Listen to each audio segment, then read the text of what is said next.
Welcome to the lecture series on object-oriented programming using C++. This is lecture 19, programming using C++. I am Vikas Suhag, Assistant Professor, Department of Computer Science, Government Post Graduate Nehru College, Jajjar. तो आज हम पढ़ेंगे inheritance. ये हमारा नया topic है। Constructor डिकंस्ट्रक्टर आपका ख़त्म हो चुका है, ठीक है। और आप लोगों ने किसी ने वीडियो देखी इसको ध्यान से देखना भी, उसके मैं समझ में नहीं आएंगी चीज़ें आगे। तो इनहेरिटेंस होता क्या है? हमने ऑब्जेक्ट ओरिएंटेड प्रोग्रामिंग के स्टार्टिंग में कुछ फीचर्स पढ़े थे, इनहेरिटेंस, पॉलीमॉर्फिज्म, क्लास, ठीक है। तो इनहेरिटेंस उसी में से एक है जो कि बहुत इंपॉर्टेंट प्रॉपर्टी है ऑब्जेक्ट ओरिएंटेड प्रोग्रामिंग की। इसमें क्या करते हैं हम, the capability of a class to derive properties and characteristics from another class is called inheritance. Inheritance होता है हमारा वंशागत, जैसे हम अपने प्रॉपर्टी मिलती है हमें, पापा से बच्चों को प्रॉपर्टी मिल गई, ठीक है, दादा से हमारे पेरेंट्स को मिली थी, तो क्या है, that is we are inheriting property from our parents और सुपर क्लास, ठीक है। सो जो कैपेबिलिटी है क्लास की, प्रॉपर्टी जो उसकी कैरेक्टरिस्टिक्स को लेना, तो हमें केवल अपने पेरेंट्स से प्रॉपर्टी नहीं मिलती कि ज़मीन मिल गई, खेत मिल गए, प्लॉट मिल गया ना, उनसे कुछ चीज़ें भी सीखते हैं, कैरेक्टरिस्टिक्स उनके आते हैं। बोलते हैं भाई इसकी देखो शक्ल अपने पापा से मिलती है, इसकी मदर से मिलती है, ठीक है, या अपने दादा से मिलती है, तो क्या है वो कैरेक्टरिस्टिक्स हैं। इसकी देखो आवाज़ इसके पापा जैसी बिल्कुल सेम टू सेम है, या इसकी और किसी दादा दादी जैसी इसकी शक्ल मिलती है, नाना नानी से में शक्ल मिलती है, या आवाज़ मिलती है, या कोई और भी आदत मिलती है। तो क्या है, we inherit properties as well as characteristics from our parents. Similarly हम एक क्लास को दूसरी क्लास में इनहेरिट करेंगे, जिससे उसकी प्रॉपर्टीज और कैरेक्टरिस्टिक्स ना वो ट्रांसफर हो जाएंगे। The inheritance is one of the most important feature of object oriented programming, ठीक है। नाउ व्हाट इज सब क्लास? सब class, class that inherit properties from another class is called सब क्लास। जो दूसरे क्लास से इनहेरिट कर रहा है उसको बोलते हैं सब क्लास और डिराइव्ड क्लास, ठीक है, क्योंकि वो डिराइव हुई है मेन क्लास से, या उसको चाइल्ड क्लास, चाइल्ड होता है पेरेंट्स से। Super class, the class whose properties are inherited by subclass is called base class. Base जहाँ से आपका सारा उत्पत्ति हुई है आपकी, एंड और सुपर क्लास भी बोलते हैं उसको, या उसको पेरेंट्स क्लास, क्योंकि यहीं से जहाँ से मतलब देखो दो चीज़ें हमारे पास, एक ये है, ये हो गया हमारा पेरेंट क्लास बोलो, उसको सुपर क्लास बोलो, या उसी चाइल्ड आएगा। क्या हुआ कि किसी के बच्चे पहले आगे बाप बाद में आया, तो नॉर्मल चीज़ वही हमारी जो तो डेली लाइफ से जो हमारी चीज़ कॉन्सेप्ट है ना, वही सारे कॉन्सेप्ट हम कंप्यूटर में इम्प्लीमेंट करने की कोशिश करते हैं with the help of programming languages. तो C++ क्या है, वो भी हमारी प्रोग्रामिंग लैंग्वेज है। तो जो हमारी रियल लाइफ की सिचुएशंस हैं, क्योंकि हमारी रियल लाइफ की प्रॉब्लम्स को सोल्व करने के लिए हम सॉफ्टवेयर बनाते हैं, तो जो हमारे जो फीचर्स होंगे उसके अंदर जो काम करेंगे हम प्रोग्रामिंग में, तो अगर भी रियल लाइफ की तरह बिल्कुल सारी चीज़ें हमारी होंगी, तो क्या हुआ, हमारी जो प्रोग्रामिंग है, हमारे जो कॉन्सेप्ट्स हैं वो ईजी हो जाएंगे समझना, उनको इम्प्लीमेंट करना, ठीक है। तो ये वही कॉन्सेप्ट वहीं से लेके आए हम। जैसे हमें पेरेंट्स से हमारे प्रॉपर्टीज़ मिलती हैं, ऐसे ही हम जो फीचर्स हैं, कैरेक्टरिस्टिक्स हैं, वो हम सुपर क्लास से सब क्लास में लेके जाएंगे, या आपको उसको बोलो बेस क्लास से ड्राइव क्लास, या पेरेंट क्लास से चाइल्ड क्लास में। इससे फ़ायदा क्या होगा? Code reusability. Now you can reuse the members of parent class. आपके पास, आप घर पे रहते हो अपने, तो क्या कर रहे हो आप, वो घर, उस घर में आपके पेरेंट्स रहते हैं, आप भी रहते हो, आगे आप आगे आपकी आने वाली जनरेशन उसी में रहे, तो क्या कर रहे हो, सेम घर को, अब सेम बाइक को आप पहले पापा यूज़ करते थे, आप यूज़ करते होगे, ठीक है, तो सेम चीज़ों का बार बार रीयूज़ कर रहे हो, तो क्या है, उससे हमारा क्या है, चीज़ें सेव हो रही हैं। इसी तरह से प्रोग्रामिंग में हम सेम एक हमने कोई पर्टिकुलर कोड लिख दिया, उसको बार बार रीयूज़ कर सके हम, तो क्या हुआ, हमें बार बार कोड दिखाना नहीं पड़ेगा, हमारा कोड कम हो जाएगा। So there is a no need to define the member again. जो चीज़ हमारे पास अवेलेबल है उसको दोबारा हम लेते हैं, ठीक है। So less code is required in the class, हमारी कोड की रिक्वायरमेंट है वो कम हो जाएगी। Why and when to use inheritance, कब यूज करें, एक एग्जांपल देखते हैं हम। ये consider a group of vehicles, you need to create class for bus, bus के लिए बना रहे हैं हम, कार के लिए बना रहे हैं, और ट्रक के लिए बना रहे हैं, ठीक है, तीनों अलग अलग व्हीकल हैं हमारे। तो मेथड्स ऑफ फ्यूल अमाउंट, इसमें हम तीन मेथड बना रहे हैं। फ्यूल अमाउंट, कितना फ्यूल बचा हुआ है, कितनी कैपेसिटी है इसकी कार की, और ब्रेक कैसे लगेंगे।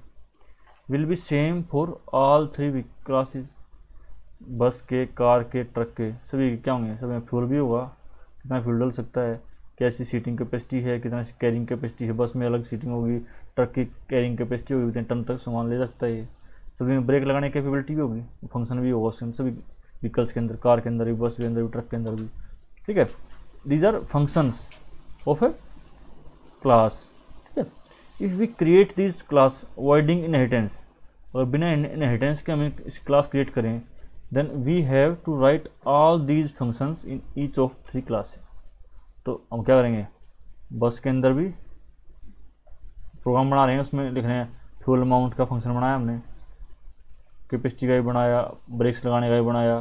ठीक है, तीनों में उन्हें सारे फंक्शन बार बार बनाने पड़े इस चीज़ को। तो तीनों चीज़ सेम है, तीनों सेम फंक्शन है, लेकिन but they belong to different class, so they need to be different. इसको हम अगर इनहेरिटेंस से इम्प्लीमेंट करेंगे तो देखते हैं क्या होगा। You can clearly see that above process results in duplication of three same code, duplication of same code three times. Same हमारे जो फंक्शन थे तीन बार लिखने पड़े हमें। This increase the chance of error and data redundancy.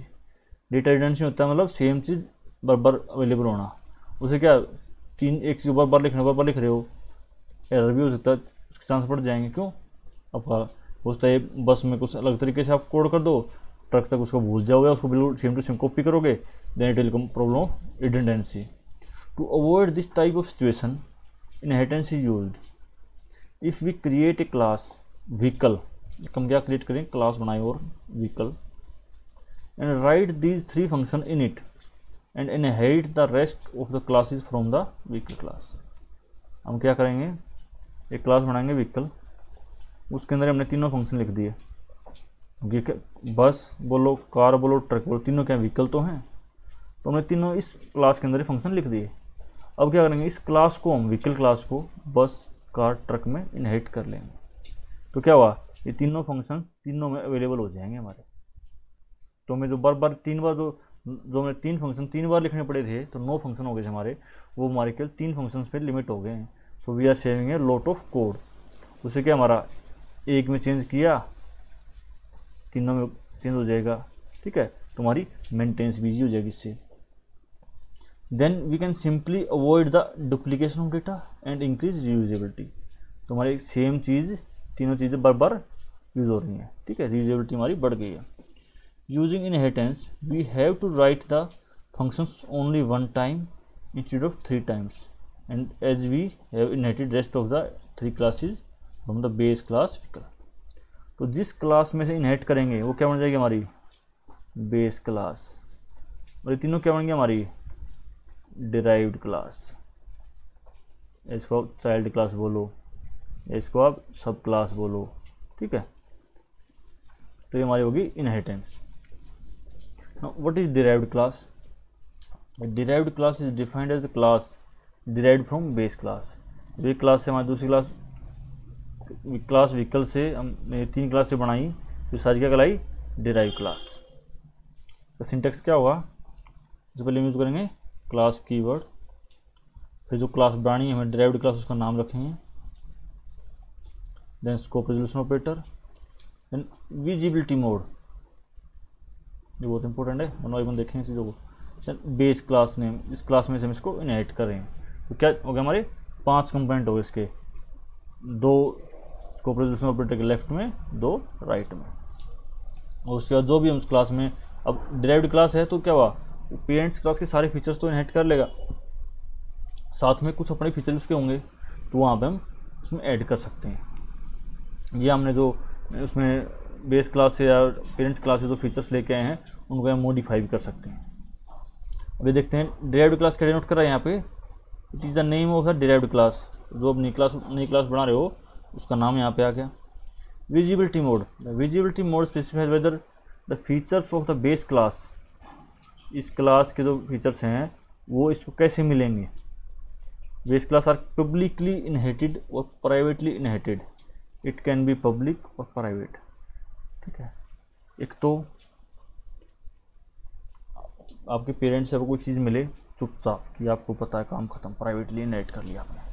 ठीक है, एक पब्लिकली सबको पता चल रहा है उसका, या उसको और भी कोई यूज़ कर पा रहा है। ठीक है, फर्दर एक ऐसी जो आपको पेरेंट्स से मिली, बस आप उसको आगे फर्दर आगे ट्रांसमिट नहीं कर सकते। एक ऐसी जो आप आगे फर्दर किसी और को भी दे सकते हो वहाँ से लेके।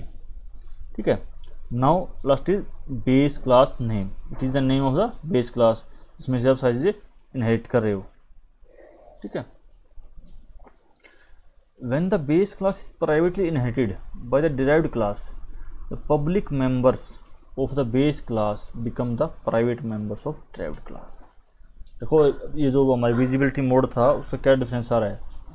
अगर जो प्राइवेटली इनहेरिट करेंगे हम बेस क्लास से, तो उसके मेंबर्स हमारे जो डिराइव्ड क्लास में आके प्राइवेट बन जाएंगे। Therefore the public members of base class are not accessible by object of, therefore the public members of the base class are not accessible by the objects of derived class, only by the member function। अब जब क्या हुआ, जब हमारे जो parent class थी उसके objects उन्हें प्राइवेटली इनहेरिट किए, तो क्या हुआ, वो फिर जो हमारी जो बेस क्लास है ना उसके मेंबर फंक्शंस के थ्रू हम उसको एक्सेस कर सकते हैं, because now they are private in base class derived class. ठीक है, when the base class is publicly inherited by the derived class, the public members of the base class also become public members of the derived class। तो derived class में आगे भी वो public ही रह जाएंगे। therefore the public members of base class are accessible by the objects of derived class as well as by the member functions of the base class। दोनों point बिल्कुल ध्यान से देखने हैं आप, तो इसको 2-3 बार रीड करना तब समझ में आएंगे ये, और इसको आगे हम दोबारा एक बार फिर देखेंगे डायग्राम के हेल्प से। In C++ default mode of visibility is private. Default mode of visibility हर जगह आप क्लास में जाओ या इनहेरिटेंस में जाओ कहीं भी जाओगे तो बाय डिफ़ॉल्ट क्या रहेगा, private. The private members of base class are never inherited. ठीक है, तो अगर बेस क्लास में कुछ कंटेंट हमारे प्राइवेट हैं तो उसको आप इनहेरिट भी करते हो तो दे आर नेवर इनहेरिटेड। थोड़ा सिंपल प्रोग्राम है, ये देखते हैं पहले हम। IO stream using name space std base class, ये हमारी क्या है, क्लास बनाई हमने, नाम रखा पेरेंट। इसके अंदर हमने पब्लिक मेथड डिक्लेयर किया ना, पब्लिक वेरिएबल डिक्लेयर किया इंट id p मतलब डिनोट करता है पेरेंट के लिए। ठीक है, नाउ ये हमारी क्लास खत्म होगी। Now we have class name, derived class name, operator, then publicly हम इसको विजिबिलिटी मोड हमारा, देन पेरेंट। ठीक है,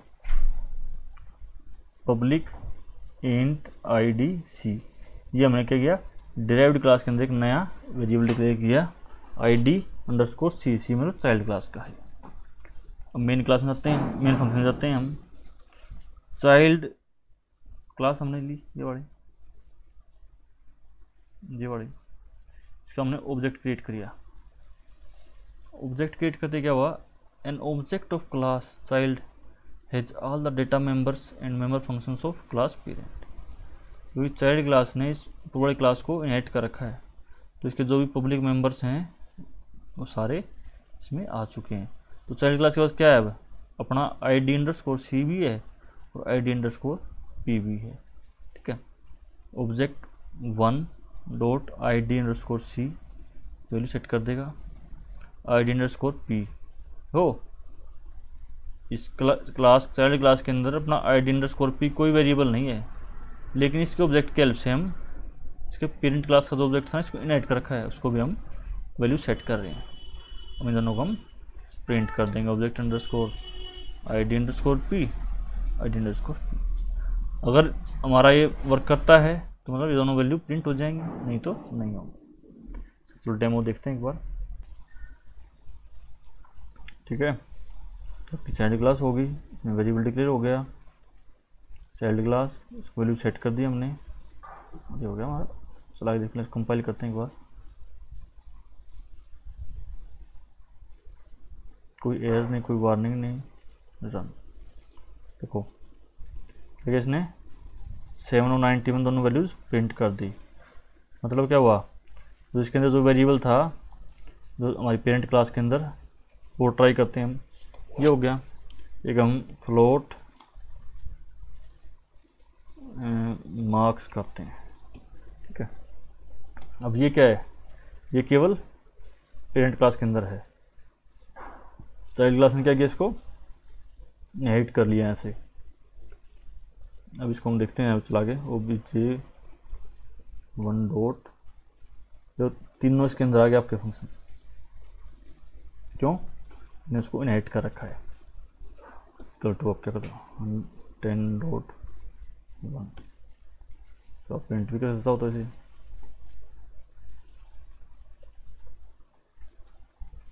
पेरेंट की है, पेरेंट मार्क्स इज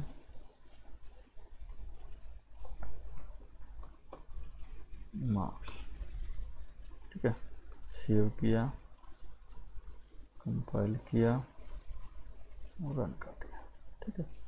तो आपने क्या किया, इनहेरिटेंस के हेल्प से हमने पेरेंट चाइल्ड के जो फीचर्स थे, हमारे एट्रीब्यूट्स थे, ये डेटा मेंबर्स थे, उनको हमने इसमें यूज़ कर लिया। तो मैं इसको सेम चीज़ को बार बार यहाँ पे जो क्या करते हैं हम, अगर हमें चाइल्ड क्लास में 3 वेरिएबल्स ही होते तो दोनों वेरिएबल में यहाँ भी दिखाने पड़ते हैं। तो उन्होंने क्या किया, जो यहाँ से जरूरत पड़ रही है, हमें एग्जिस्टिंग अवेलेबल है, उसको यहाँ से ले लो, बाकी अपना नया बना लो यहाँ पे जो जरूरत है आपको।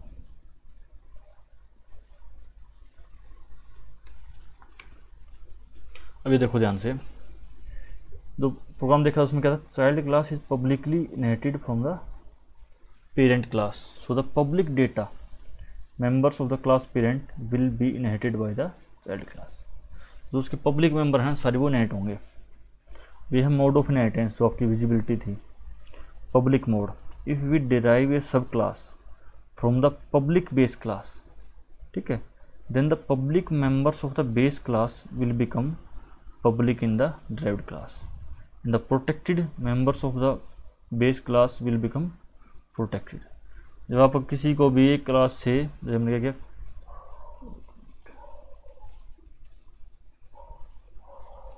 क्लास चाइल्ड क्लास, यहाँ पे आपका विजिबिलिटी मोड, यहाँ पे आपकी पेरेंट क्लास, ठीक है। जब यहाँ पे आप पब्लिक से एक्सेस करोगे,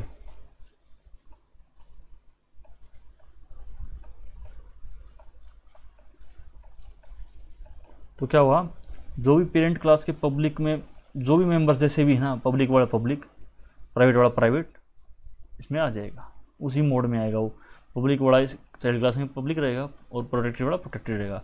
प्राइवेट मेंबर्स तो इनहेरिट होता आपके होते ही नहीं, ठीक है। प्राइवेट तो प्राइवेट ही है, उसको इनहेरिट आप नहीं कर सकते। एक वो जो आपने आप पब्लिक वर्ड से पब्लिक पेरेंट क्लास को पब्लिकली इनहेरिट किया इसके अंदर, चाइल्ड क्लास के अंदर, और इसको हम करेंगे प्रोटेक्टेड मोड में, मतलब प्रोटेक्टेड। तो क्या हुआ, if we derive a sub class from A protected class, protected base class, then both the public member and protected members of the base class will become protected in derived class। देखो हमारे इधर की सबसे ऊपर हमारा है public, जो सबके लिए अवेलेबल है, उसके बाद है प्रोटेक्टेड, उसके बाद है प्राइवेट। तो इस सबके लिए अवेलेबल था, तो इसमें जो प्राइवेट था, प्राइवेट पब्लिक का पब्लिक रहा, प्राइवेट का प्रोटेक्टेड प्रोटेक्टेड रहा, प्राइवेट एक्सेसिबल है ही नहीं। अगर हमने प्राइवेट मोड से उसको ऐड किया तो क्या हुआ, जो पब्लिक वाले थे बेस क्लास के अंदर, पेरेंट क्लास के अंदर जो पब्लिक थे वो भी अब प्रोटेक्टेड बन गए, क्योंकि ये केवल ऐसे मूव कर सकते हैं, ऐसे नहीं कर सकते। पब्लिक वाले को हम प्रोटेक्टेड बना सकते हैं, प्रोटेक्टेड वाले को पब्लिक नहीं बना सकते, ठीक है। मतलब बड़े को छोटा कर सकते हो आप, लेकिन छोटे से बड़ा नहीं बना सकते।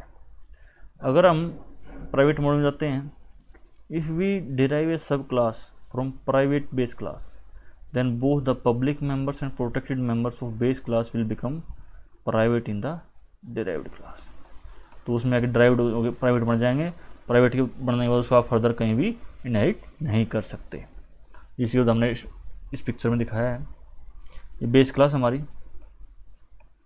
और ये किस टाइप की इनहेरिटेंस हम कर रहे हैं जो कि हमारी डिराइव्ड क्लास में हो जाएंगे। किस तरह की चीज़ें क्या विजिबिलिटी इनकी डिराइव्ड क्लास में सेट हो जाएगी ऑटोमेटिकली। अगर हमने बेस क्लास में कोई चीज़ पब्लिक है, उसको पब्लिकली इनहेरिट किया हमने, तो वो पब्लिक ही रहेगी। बेस क्लास में कोई चीज़ पब्लिक है लेकिन उसको हमने प्रोटेक्टेड मोड में इनहेरिट किया, तो वो प्रोटेक्टेड बन जाएगी। अगर कोई पब्लिक है उसको प्राइवेटली इनहेरिट किया, तो डिराइव्ड क्लास में वो प्राइवेट बन जाएगी। ठीक है। अगर कोई चीज़ पहले से प्रोटेक्टेड है बेस क्लास में, तो वो आगे पब्लिक के टाइम में तो प्रोटेक्टेड रहेगी, प्रोटेक्टेड रहेगी, प्राइवेट में सब प्राइवेट हो जाएगा। वो प्राइवेट अगर कुछ है क्लास बेस क्लास के अंदर, वो आप उसको इनहेरिट नहीं कर सकते किसी भी मोड से भी। So they are not available, they are hidden, they are private to base class. तो इससे क्या, बेस क्लास अपने कुछ चीज़ें अपने पास प्राइवेट रख सकती है। ठीक है। नेक्स्ट है types of inheritance. C plus plus में हमारे पास 5 टाइप की इनहेरिटेंस है। Single inheritance, multiple inheritance, hierarchical, multi level and hybrid. इन सब को हम 1 बाय 1 कल देखेंगे। किसी को कोई अब तक डाउट हो इसमें देख लो, क्योंकि देखो बहुत इंपॉर्टेंट टॉपिक है ये जो डायग्राम है आपका, ये सबसे बड़ा मुश्किल भी चीज़ ये है और सबसे आसान भी चीज़ ये है। अगर समझ में आ गई तो इससे आसान कुछ नहीं, और नहीं आई तो इससे मुश्किल कुछ नहीं। तो ये सब कुछ आपकी क्या चीज़, तो क्या चीज़ आप कैसे इनहेरिट करोगे, क्या अवेलेबल होगा, उसके बाद कैसे दिखाई देगी वो सारी जो आपके तीनों स्पेसिफिक एक्सेस स्पेसिफायर हैं, विजिबिलिटी मोड हैं, ये आपके डिसाइड करेंगे कि आपने उसको चीज़ों को कैसे इनहेरिट किया है। ठीक है। तो इन चीज़ों को बिल्कुल ध्यान रखना है। और बाकी इनहेरिटेंस आपकी बिल्कुल सिंपल है। आपने इनहेरिट किए, जो इसके अंदर मेथड डिक्लेयर किए थे, जो फंक्शंस थे, वो एट्रीब्यूट्स थे, सारे आपके चाइल्ड क्लास में आ जाएंगे। कैसे आएंगे, depending on the visibility mode, कैसे आप उसकी विजिबिलिटी के हिसाब से उसको लेके आ रहे हो। ठीक है। और टाइप्स हम कल देखेंगे। अभी तक इसमें किसी को डाउट हो कोई तो बोल सकता है।